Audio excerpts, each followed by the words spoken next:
Welcome to Hub History, where I go far beyond the Freedom Trail to share my favorite stories from the history of Boston, the hub of the universe.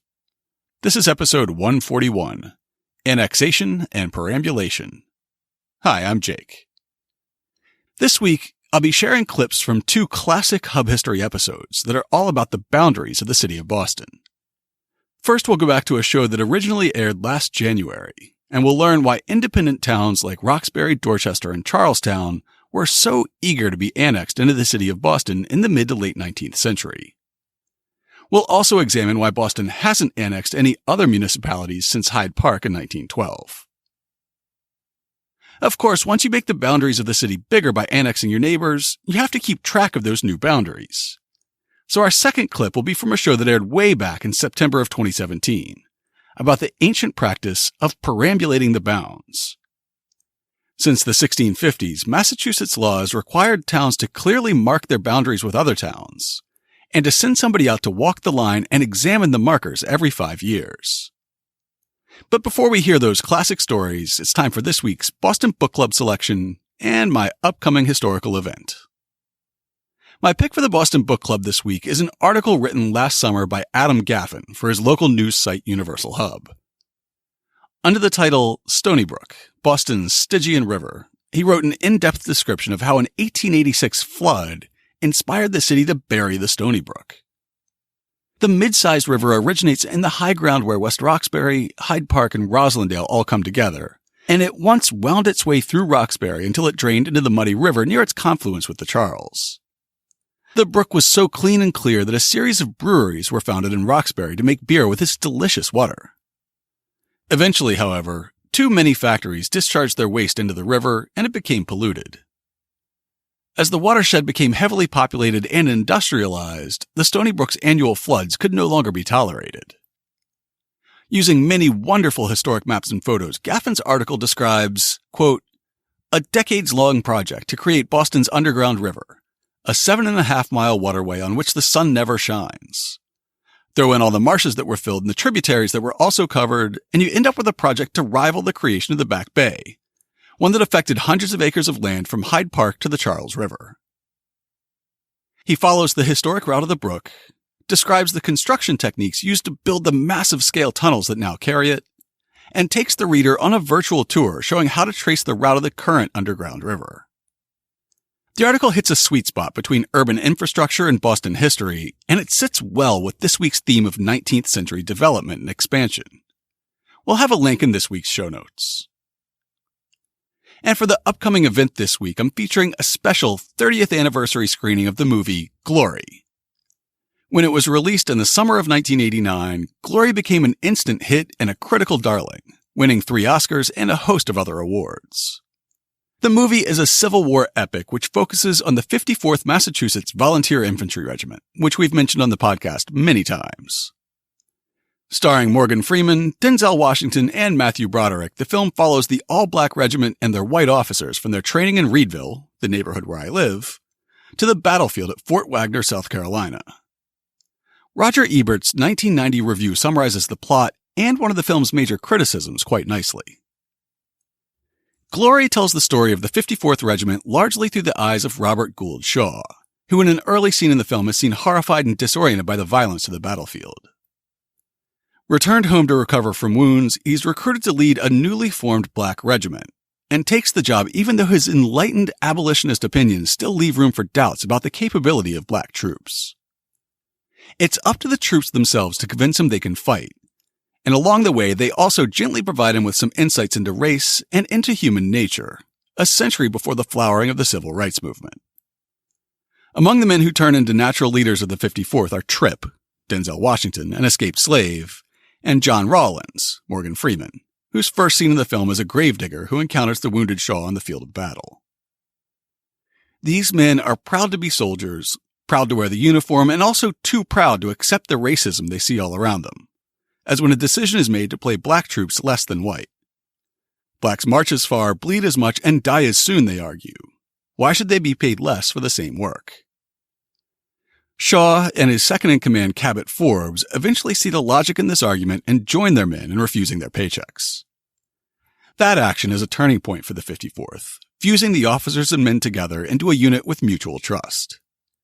And everything in the film leads up to the final bloody battle scene, a suicidal march up a hill that accomplishes little in concrete military terms, but is of incalculable symbolic importance. Watching Glory, I had one recurring problem. I didn't understand why it had to be told so often from the point of view of the 54th's white commanding officer. Why did we see the black troops through his eyes instead of seeing him through theirs? To put it another way, why does the top billing in this movie go to a white actor? I ask, not to be perverse, but because I consider this primarily a story about a black experience, and do not know why it has to be seen largely through white eyes.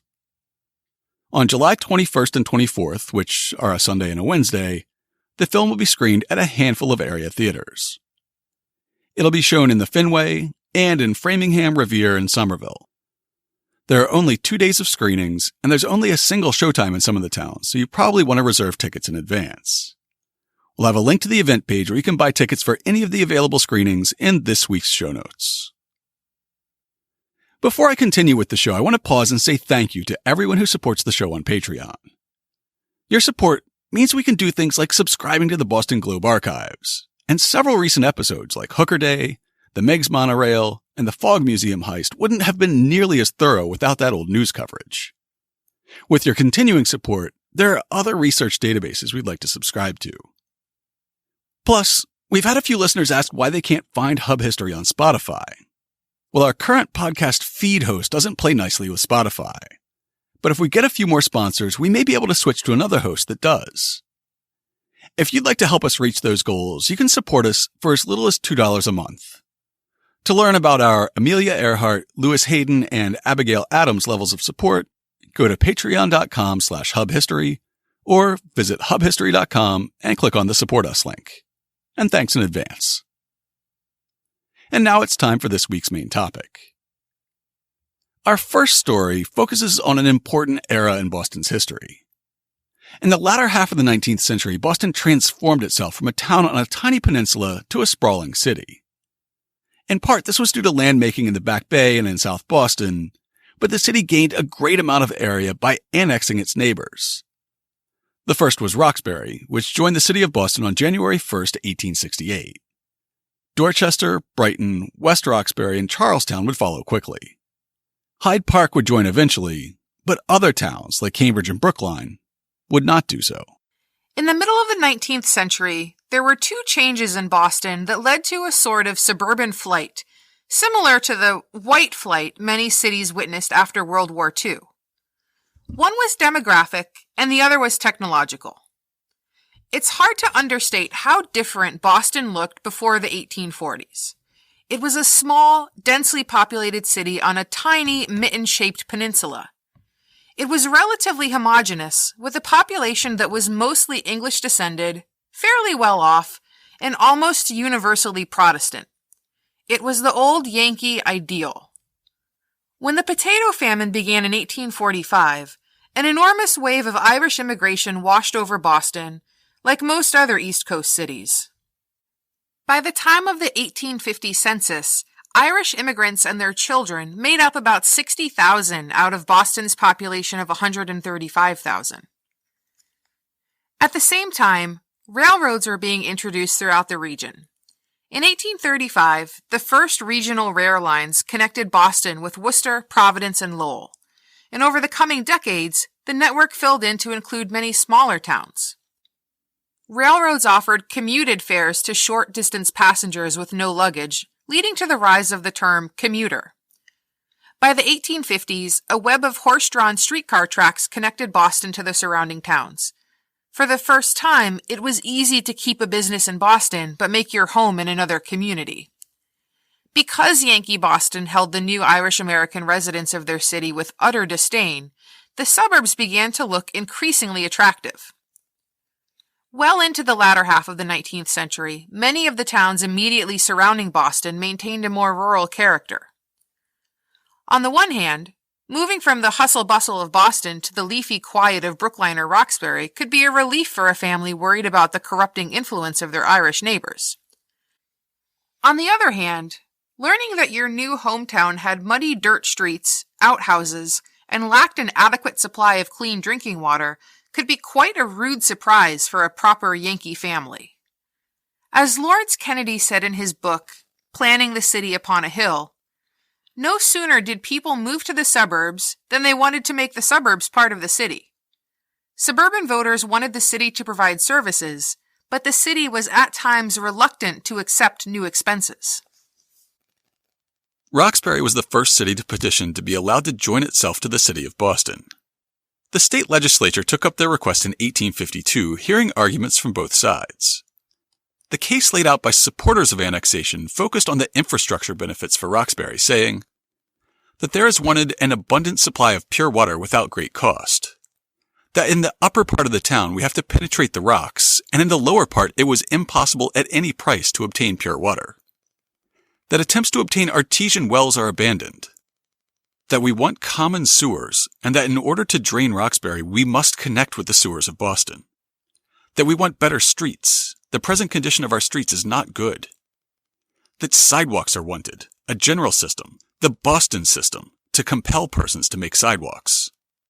Opponents framed the debate as Big Bad Boston rapaciously plundering its smaller neighbor, arguing that Boston wants to add to her commercial importance, that Boston wants to increase the number of her citizens who will take and pay for the constituent water, and that we shall pay her a large tax for her water. That Boston wants our public property, that Boston wants us to pay our share of her public debt, that by uniting with Boston, we may make a successful effort to save the capital of our state from falling under the control of foreigners, that we are opposed by the city officers, by the bank, or by money power, by those who have peculiar private interests, by honest-minded men who have been misled, and by disinterested and fair-minded men who fear all change. The legislature heard arguments from both sides, but in the end, decided they couldn't be sure that the request to join Boston was fully supported by the residents of both cities, and in the end, they asked the Roxbury Committee to withdraw their petition.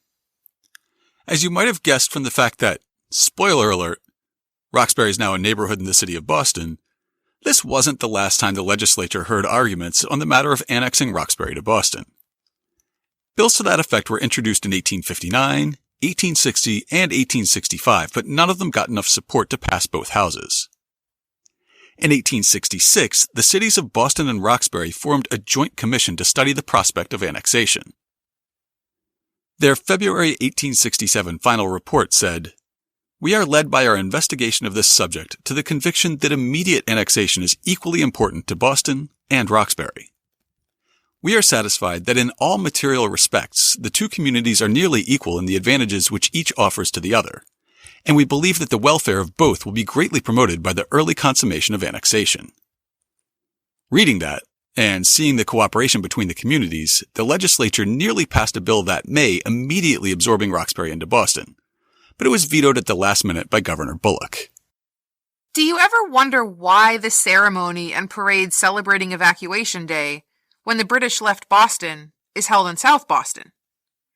Every elementary school student knows that the cannons Henry Knox brought from Fort Ticonderoga were installed at Dorchester Heights, but today, Dorchester Heights is a part of South Boston.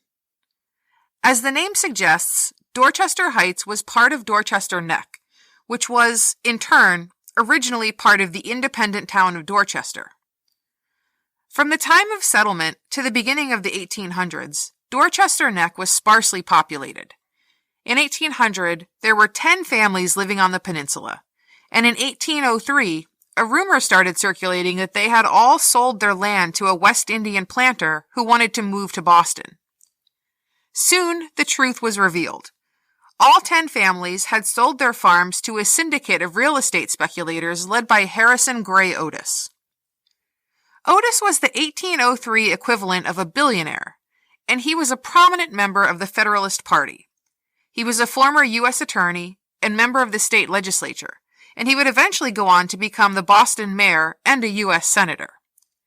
He used his political connections to convince the state legislature to pass legislation in 1804 ceding Dorchester Neck to Boston, without asking the people of either town and without providing any sort of compensation to Dorchester. Otis and his partners built a bridge connecting Dorchester Neck to downtown Boston, renamed it South Boston, and immediately proceeded to subdivide and sell the land, making a bundle of money. This time, the legislature was going to make sure that there was no appearance of malfeasance. The bill was resubmitted with an amendment requiring a majority of voters in both cities to approve of annexation before it could move forward.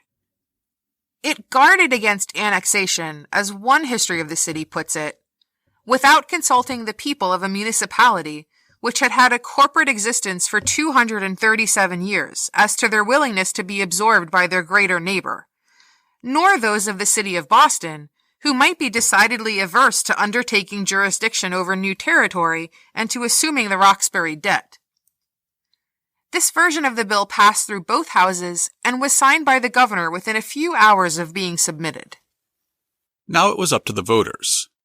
On September 9, 1867, both cities went to the polls and voted for annexation in a landslide. Every ward of both cities approved of the measure.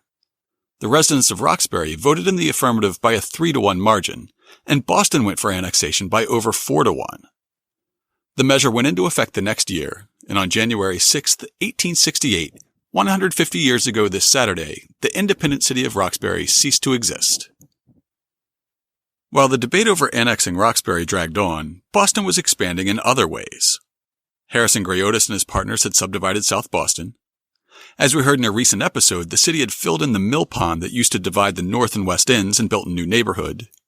And starting in 1858, work began on an ambitious new project to fill the tidal back bay and create a large, planned neighborhood that would itself double the original size of the Shawmut Peninsula. This seemingly inexorable progress created in the minds of the people and government of Boston what author Stephen Puleo calls a sense of municipal entitlement, what one might call a sense of urban manifest destiny. Just a year after Roxbury joined the city, the Costituate Standpipe was built atop Fort Hill. Its gleaming white walls, pitched green roof, and ample supply of clean water stood as a monument to the march of progress and the expansion of Boston that was visible from the surrounding communities. However, not everyone shared that sense of optimism about the growth of Boston through annexation. As Roxbury became more urban and industrialized, in fact more like Boston, the portion of that city that was still rural and wished to remain that way rebelled. The people of what was then called Upper Roxbury, today the neighborhoods of Jamaica Plain, Roslindale, and West Roxbury, petitioned the state legislature to allow them to separate from Roxbury and to return to a town government instead of continuing as a city. In a committee report, the representatives said, "Here is an abundant territory for a large town of a rural description. Beautiful sites for country residences and farming, containing 3,000 inhabitants, who nearly all desire a separation, who are entirely competent, and wish to govern themselves, their social feelings and sympathies being in a different direction." In the book Eden on the Charles, Michael Rawson describes the residents of Upper Roxbury as the industrialists who built the factories, the real estate speculators who owned the slums, the bankers who financed new development, and sometimes their clerks who kept the whole system running. Ironic, then, that they wished to separate from the city of Roxbury because it was becoming too industrial, too densely populated, and too full of the new immigrants who were flocking to Boston. In an honest moment, perhaps too honest, one of their representatives said that the people of Upper Roxbury wished to get rid of the lower portion on account of the pauper population. In the end, they were successful, and the new town of West Roxbury was set off from Roxbury in 1851, just as the annexation debate was beginning to heat up. It was just one in a series of partitions between rapidly urbanizing cities and their rural fringes. Somerville was split off from Charlestown, then Revere separated from Chelsea, and Swampscott and Nahant both broke from Lynn. However, this fragmentation was the exception, not the rule. To quote Rawson again, cities across America would feed their growth throughout the 19th century by annexing their rural neighbors.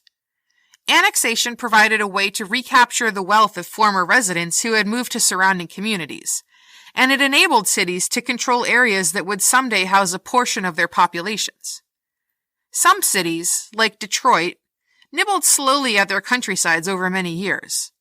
Others, like Chicago, Philadelphia, and New York, swallowed enormous areas with a single bite. But all large cities grew larger through annexation. That sense of urban manifest destiny was certainly on display when, less than a year after the annexation of Roxbury, the Boston City Council created a commission to study the idea of annexing the town of Dorchester in December of 1868.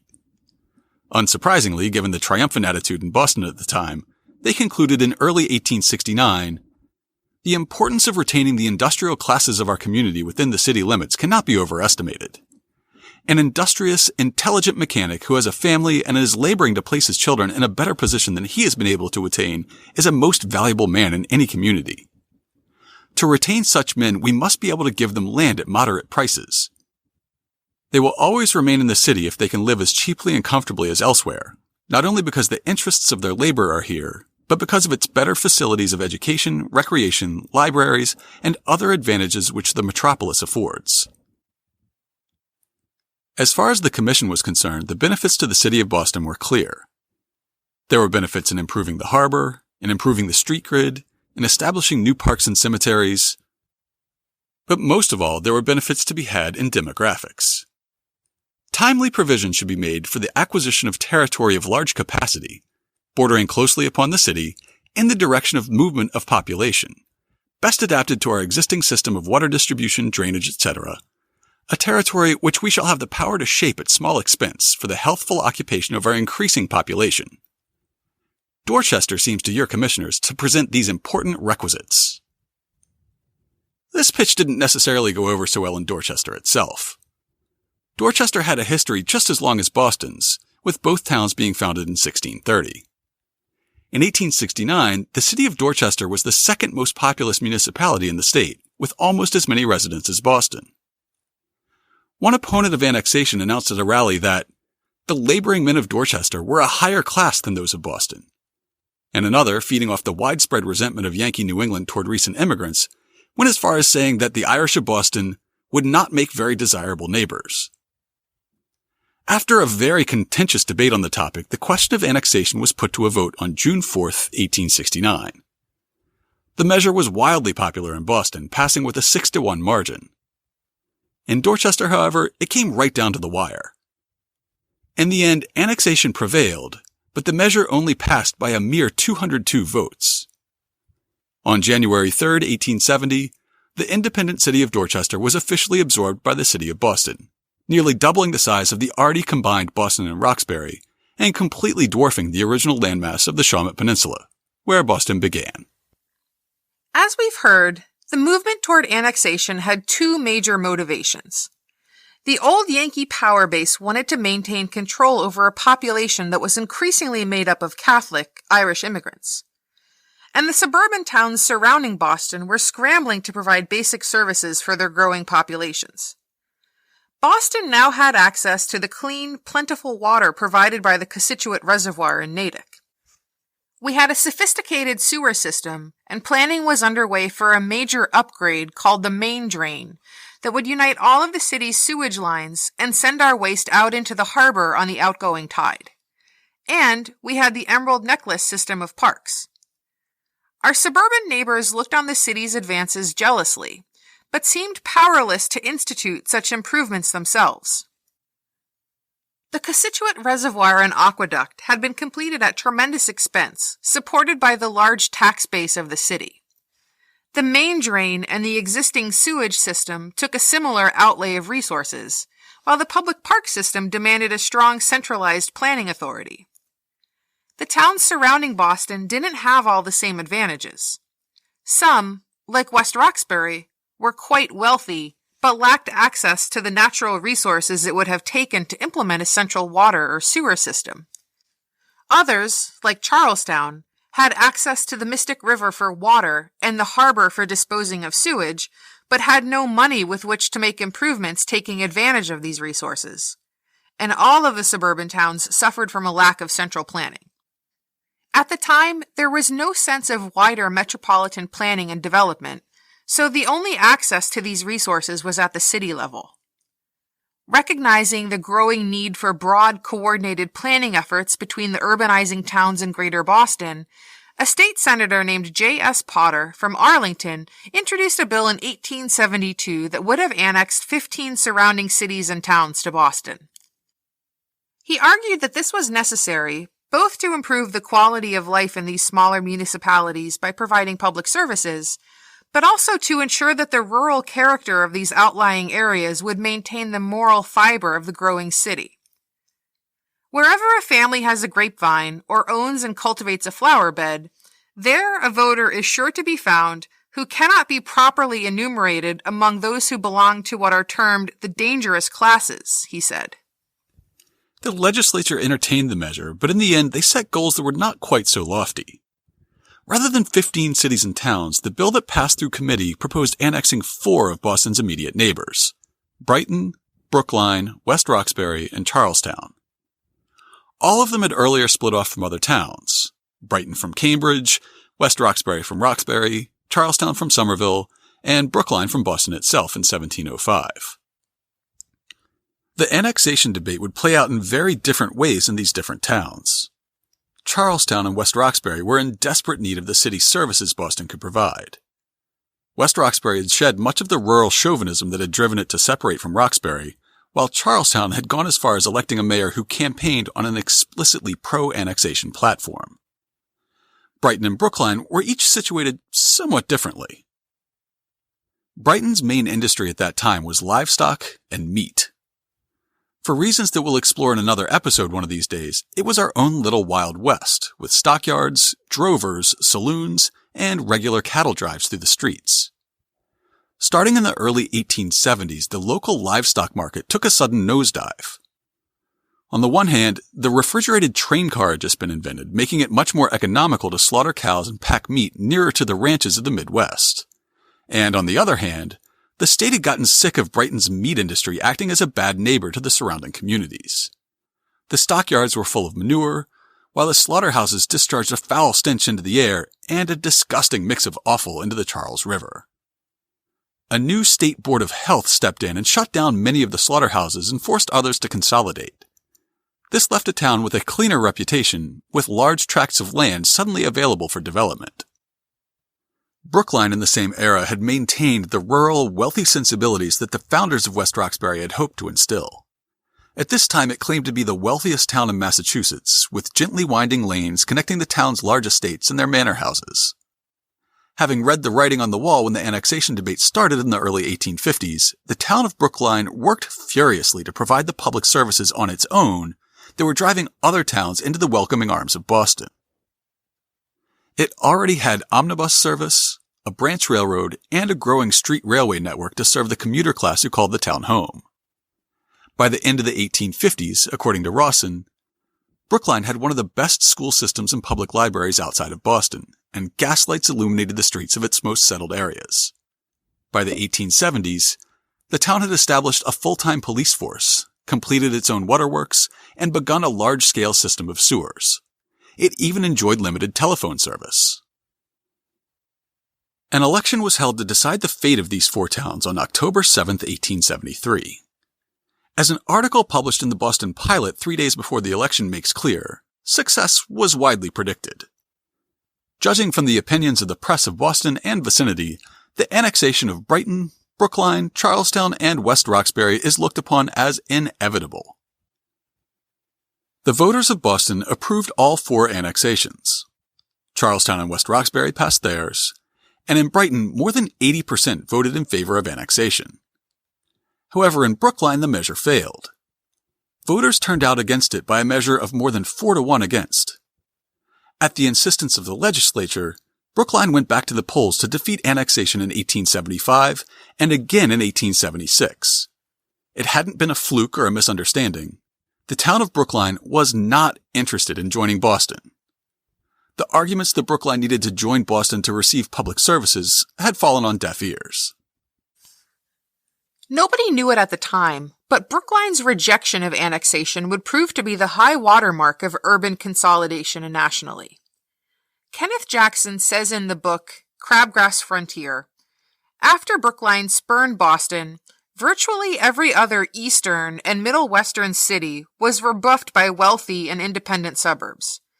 Chicago by Oak Park and Evanston, Rochester by Brighton and Irondequoit, or however you pronounce that lovely city, and Oakland by the rest of Alameda County. Brighton, West Roxbury, and Charlestown joined the city on New Year's Day, 1874. The idea of annexation would never go away entirely, but it would basically be taken off the table for the next 40 years.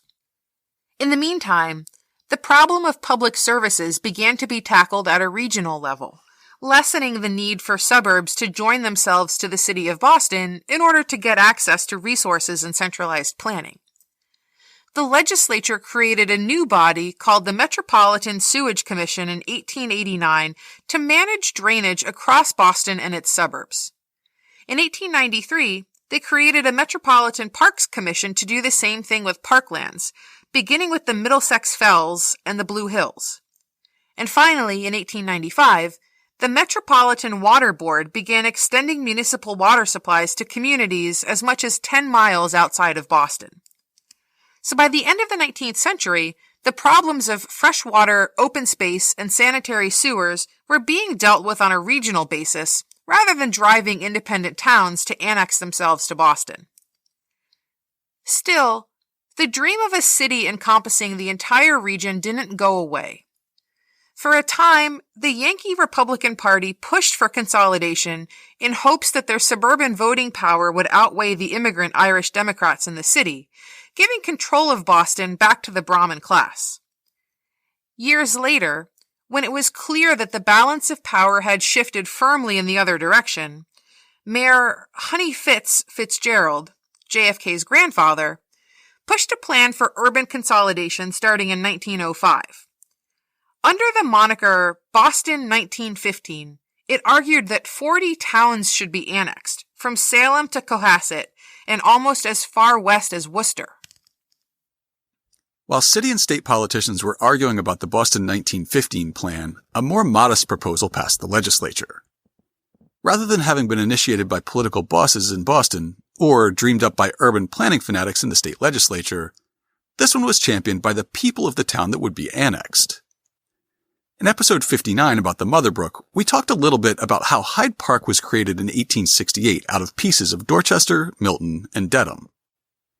With abundant water power provided by the Mother Brook and the Neponset River, it quickly became a manufacturing center.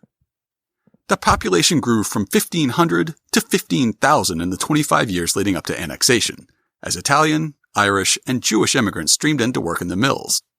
In his book Planning the City Upon a Hill, Lawrence Kennedy describes the debate within Hyde Park over annexation. Robert Bleekie, owner of a local woolen mill, led the movement for annexation. His supporters were mainly immigrants. Opposition came from the Yankee population. Longtime Hyde Park residents recall the split taking form along religious as well as ethnic lines, since the Protestant churches opposed joining Boston, while the Catholic Church was for it. Boston officials coveted the tax revenue the city would gain from the factories in Hyde Park despite the town's $10 million debt. The election was held on November 7, 1911, and the annexation measure passed in both towns. When Hyde Park officially joined Boston on January 1, 1912, Boston was a city completely transformed in the preceding half-century. From a tiny peninsula of just 600 acres, Boston had grown almost 100-fold by creating new land and annexing its neighbors to over 57,000 acres. Its population had more than tripled, from 190,000 to about 680,000.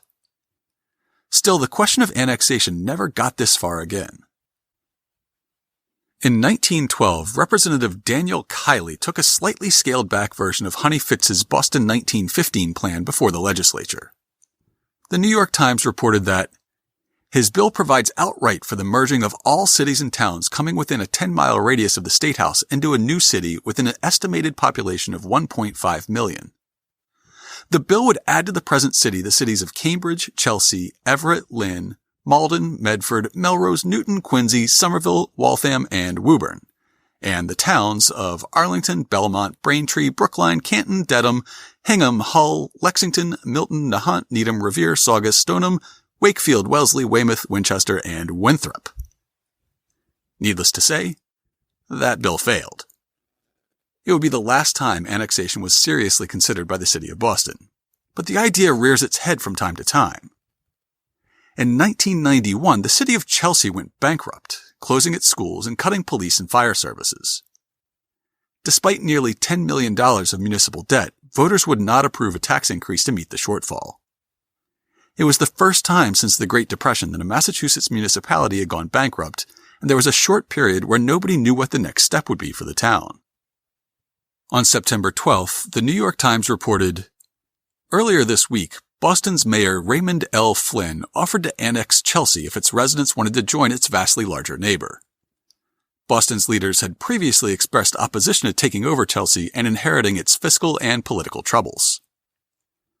Luckily, the state appointed a receiver to turn Chelsea around before Boston had to make good on Ray Flynn's promise." These days, interest in the topic of annexation seems to be restricted to real estate developers trying to make a quick buck and city planning nerds who make the same argument that's been widely rejected since the 1870s, that having one municipal government for the metropolitan area would make everything from public transit to snow removal simpler. The first of these two groups was on display in 2007, when a developer bought what used to be a giant stop-and-shop warehouse that straddled the town line between Dedham and Hyde Park. The developer planned to build almost 1,900 single-family homes on the site, but was stymied by lack of interest from Dedham. The only road in or out of the former warehouse site led into Boston. There was no access from the Dedham side. Dedham was not interested in building a new road or investing in running public utilities to it. The politically connected developers proposed a measure to annex the roughly 100-acre site into Boston, a move similar to how Harrison Gray Otis originally got Dorchester Heights annexed to Boston so that he could build a neighborhood on it. In this case, though, the proposal died before it came to a vote before the full legislature, much less going on to a ballot in Dedham and Boston. The city planning nerds still make an appearance from time to time, often in comments about local or regional planning proposals reported on by the news site Universal Hub.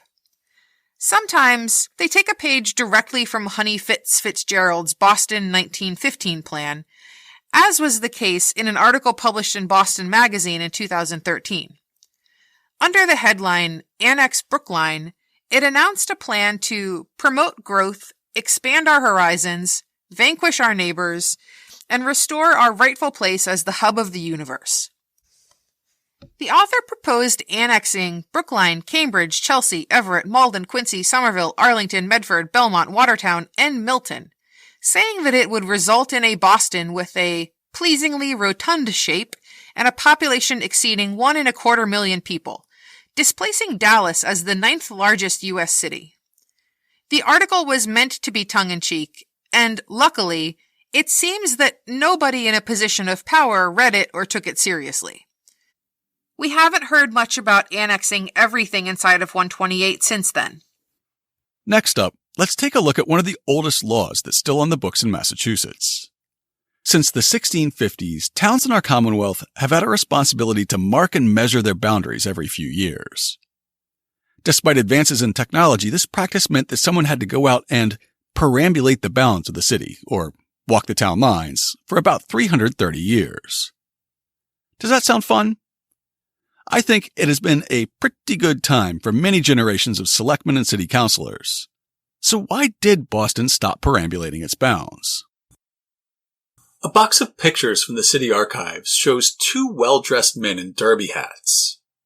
In each photo, they pose with a cut granite stone, sometimes touching it with their hands or a staff, and sometimes leaning against it and staring off into the middle distance. In some, they're perched atop snowbanks or down in ditches. In others, they're standing among railroad tracks, looking disapprovingly at a stone that's all but buried out of sight under the railroad grade. The year is 1896, and the men are a committee appointed by the Boston City Council. The stones they're posing with are Boston's boundary stones, which are required by state law, which says that towns shall erect permanent stone monuments at every angle of their respective boundary lines, well set in the ground, at least 4 feet high from its surface, and have the initial letters of the respective names of such towns legibly cut thereon. These men are carrying out the ancient tradition of perambulating the bounds, in which the selectmen or city council choose a group to walk the town lines, locating and marking each boundary stone. That tradition can be traced back at least as far as 1651 in New England, when Massachusetts Bay Colony adopted an act respecting bounds of town lands. For as much as the bounds of towns and of the lands of particular persons are carefully to be maintained, and not without great danger to be removed by any, which notwithstanding by deficiency and decay of marks may yet unawares be done, whereby great jealousies of persons, troubles in towns, and encumbrances in courts do often arise, which by due care and means might be prevented.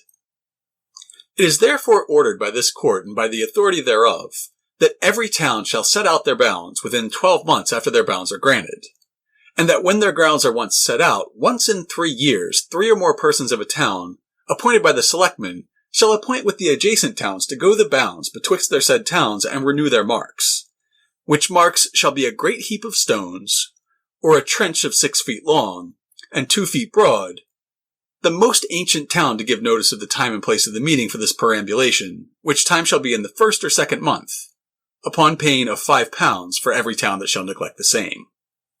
Over time, that standard would evolve to require perambulation every 5 years, and boundary stones instead of trenches or heaps of stones. A system of metes and bounds similar to modern surveying was also used, so a town boundary would extend 400 feet northwest from Mr. Allen's stone wall to a large oak tree, then turn due north for 250 feet to a brook. However, the older system of perambulation was kept to imbue town borders and property lines with a sense of ritual. Yale historian Allegra de Bonaventura notes, New Englanders utilized the old performance to support and inform what became a new and, by contemporary standards, modern and quantitative property regime. That first year, town records for Boston note, 24th of the 9th month, 1651. Mr. Davis, Peter Oliver, Edward Devotion, and Henry Stevens are chosen to go the bounds of the town betwixt Cambridge, Braintree, Dedham, and that way.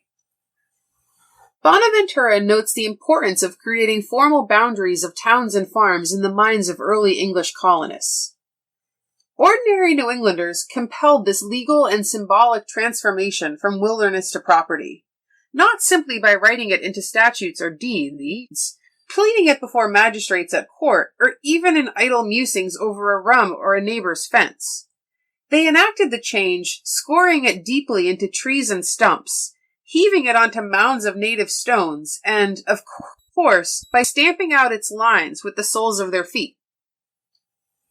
The practice of perambulation spread to New Hampshire and Connecticut, but as far as we can tell, no other state or colony in North America adopted the practice. And 1651 may have marked the first official perambulation in Boston, but the tradition has much older roots in Old England. Dating back to the late Middle Ages, churches maintained a tradition called beating the bounds, where parties from each church would walk the perimeter of their parish. The term beating the bounds likely comes from the practice of whacking the cornerstones or post with a branch to verify that it would stand for another year. However, some accounts say that young boys were whipped or beaten at each corner mark. This would impress the location into their memories, and the memory of parish bounds would last as long as possible. Even as far back as the 10th century, the laws of Anglo-Saxon King Ethelstan mention the practice, which is thought to have originated with a Roman festival called Terminalia, celebrated in February in honor of the god of landmarks. Back when Boston was a tiny village on the Shawmut Peninsula, perambulating the bounds was probably pretty easy. But as the town grew over the years, the job got bigger. Can you name all the towns that Boston shares a land boundary with today? Today the bordering towns are Winthrop, Revere, Everett, Somerville, Brookline, Milton, Dedham, and Newton. Back in 1896, Boston had a boundary with the independent town of Hyde Park, which wasn't annexed until 1912. And of course that doesn't count towns like Quincy or Watertown that border us only by water. Despite the growing size of the town and the increasing amount of walking involved, perambulating the bounds seems to have turned into a fairly festive affair over the years. In 1765, the Selectmen of Boston resolved, "Whereas this year is the time appointed by law for perambulating the bounds betwixt town and town, it was therefore agreed upon and ordered by the Selectmen that Tuesday the 15th of this instant October be the time for running the line and renewing the bound marks." The committee included Samuel Sewell and John Hancock. They were both Selectmen of Boston, and both men of considerable means. They could have easily chosen somebody else to walk the line, but they didn't. The fact that the committee met with their counterparts from Roxbury at 10 in the morning in a tavern on Boston Neck may have had something to do with it. I get the distinct impression that the committee members passed a bottle during the quinquennial perambulation for many generations. If so, they were carrying on a tradition that dates back to the times of King Henry VIII, when Richard Banks complained in his 1530 Epistles and Gospels that beating the bounds had turned into one giant party, saying, "These solemn and accustomable processions and supplications be now grown into a right full and detestable abuse." Some accounts even say that the practice of repainting the boundary stones with red paint gave rise to the phrase, "painting the town red," due to the heavy drinking and revelry involved. But we can't find a reliable source for that. Perambulating the bounds makes less sense in an era with modern surveying techniques, aerial photography, GPS, and drones. However, the law requiring perambulation of the bounds is still on the books. In 2017, the law reads, "The boundary markers of every town shall be located, the marks thereon renewed, and the year located marked upon the face thereof which bears the letter of the town locating its boundary, once every 5 years, by at least 2 of the selectmen of the town, or by every 2 substitutes designated by them in writing. The marking shall be made with a paint or other suitable marking material.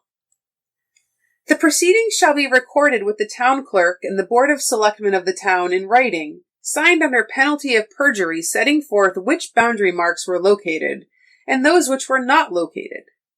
A copy of such records shall also be sent, by registered letter, to the town clerk and the board selectmen of any contiguous town.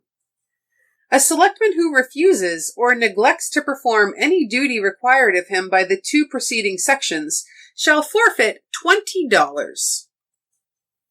It was easy to find information on the earliest perambulations, but modern history was a lot harder to figure out. It seems like a lot of city councilors in recent years have been willing to run the risk of that $20 fine. With a little help from the city archives, we found the 1976 order to walk the bounds. That 2 members of the city council, the city clerk, and the division engineer of the engineering division of the Public Works Department, or their duly appointed substitutes, be, and hereby are, appointed on behalf of the city council to perambulate the boundary lines and to examine the bound marks between Boston and the adjacent cities and towns of Revere, Everett, Somerville, Newton, Brookline, Dedham, Milton, and Winthrop. To report descriptions of the same and to cause bound marks to be erected or removed wherever necessary, the expense incurred under authority of this order, if any, to be charged to the city council appropriation for transportation of persons. That wasn't the last perambulation, though. 5 years later, Boston perambulated its bounds for the last time. In December of 1981, the city council formed a committee of 2 councilors, the city clerk, and 2 city engineers. Over the course of 2 winter days, they met with representatives of the surrounding towns and formally walked the town lines for what would prove to be the very last time. Not only was it the last perambulation of the bounds, they actually recorded some interesting findings in their official report to the city council. Things got off to a rocky start with the Somerville boundary. Not only were many of the boundaries missing or inadequate, the Somerville committee didn't bother to show up. Boston, Somerville. We failed to make contact with the Somerville committee, but viewed boundary markers along Caldwell Street, Parker Street, and Crescent Street. None of these meet statutory standards as to the size or markings. We also made an effort to locate the key marker in the Boston and Maine Railroad yard, but it was covered with snow and ice. We recommend a joint effort with Somerville to re-establish this boundary with satisfactory markers. Things began to look up after that when they moved on to Cambridge. There had been a 32-year gap since the last perambulation, and the committee pointed out a fact that I was never aware of.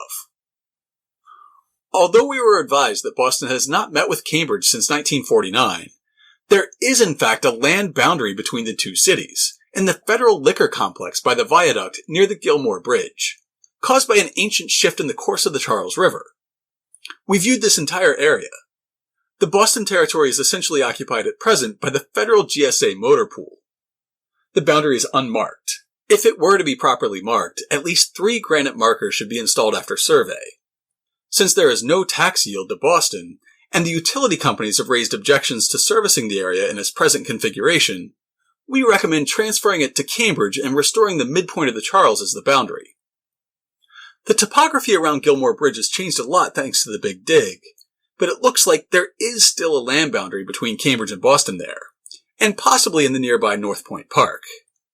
The boundary definitely wasn't shifted to the midpoint of the Charles. The irregular boundary with Everett is even more notable. We were met in front of the Boston Edison plant by Alderman Davis and Engineer Sullivan. We viewed the boundary line, which passes through the parking lot, divides a house lot, cuts off a piece of an Everett Park, and loops around Broadway at Chemical Lane. This line is improperly marked, there being no indicators in the parking lot, an inadequate one at Dexter Street, and none anywhere else. The committee believes this boundary must be attended to. This is where it gets good. The committee believes this boundary must be attended to.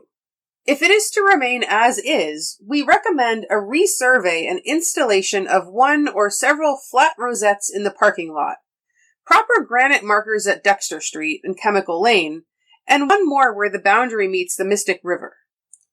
The committee, however, believes the boundary should be adjusted.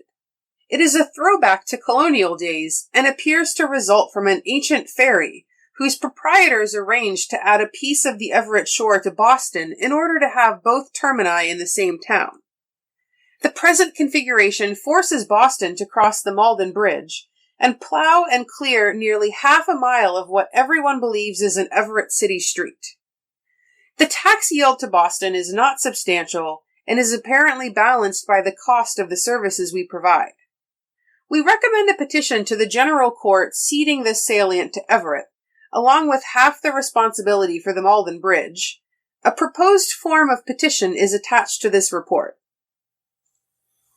Looking at a modern map, there's a tiny island of Boston on the Everett side of the Mystic River, which is apparently a throwback to a colonial ferry. Perhaps another story for another time, but we haven't turned that land back over to Everett, and we're still plowing it every winter. So it's been 26 years since we stopped perambulating the bounds of Boston, but it's not too late to bring it back.